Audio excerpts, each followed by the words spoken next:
in this problem, again, we are going to find the graph of the derivative based off the graph of a function without having the function itself. As usual, let's start with a set of axes right beneath the original graph. Okay. And let's see what we can do. There you go. Now, again, as usual, let's find the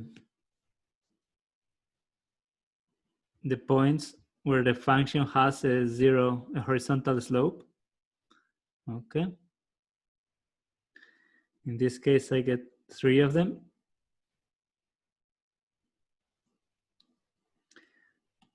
And let's refer them back down to the new set of axes, because these are important points for the derivative. Okay, these are the points where the derivative crosses the axis, the x-axis. The derivative is going to have zeros at these points, okay? Now, when I see this graph, clearly there is one feature that stands out, that is there is a corner here, okay? And that's an important feature for the derivative. Remember, a function that has a corner is not differentiable at that point. So then we need that point also, because something is going to happen there. Okay, we can take a note here, say corner f not differentiable. This is just so that we remember and to show that we know. Okay, and then more features that I think will be important. If we look at the left of the graph, we see that the slopes are pointing down, they are negative. Okay, so we have negative slopes. So f prime is going to be negative, then it goes back up, f prime becomes positive, then negative again,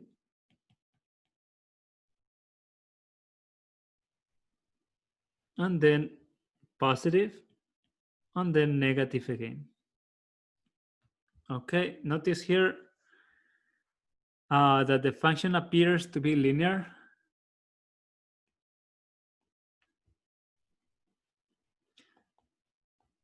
On the far right. Okay, so that means that the derivative is a constant. Okay, because we know it's negative already, we can say negative constant.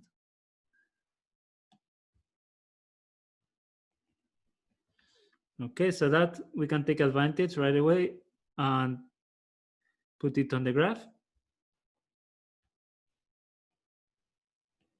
Okay, on that part we are done. Let's make sure that it really looks constant. There we go. All right, and then well, we are good, because now we know that the derivative has to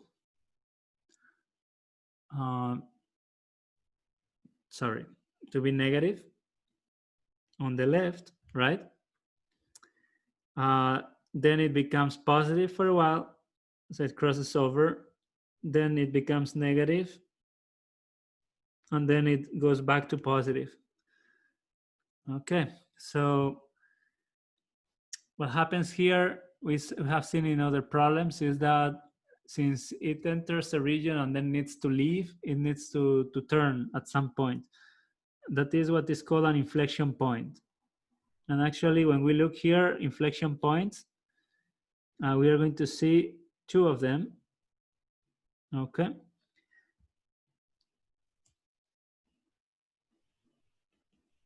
Inflection points. Remember, inflection points are points where the function changes from being bent up to bent down. If you want concave up or concave down. Okay, they are also the points where the slopes are the steepest, the negative steepest or the positive steepest. Okay, so we can bring these points down. The slope being the steepest means that it's either a maximum or a minimum at that point. So that's the point where it's going to turn. Let's do this properly. There we go. And then another turn here.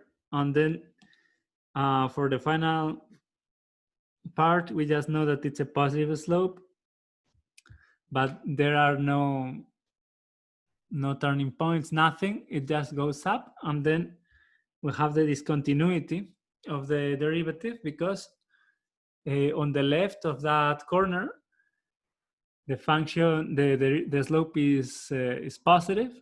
Whatever number it is, it's positive, and then on the right it becomes negative right away. So we have a discontinuity there, and that's probably the most prominent feature of these among these. Okay, for this example.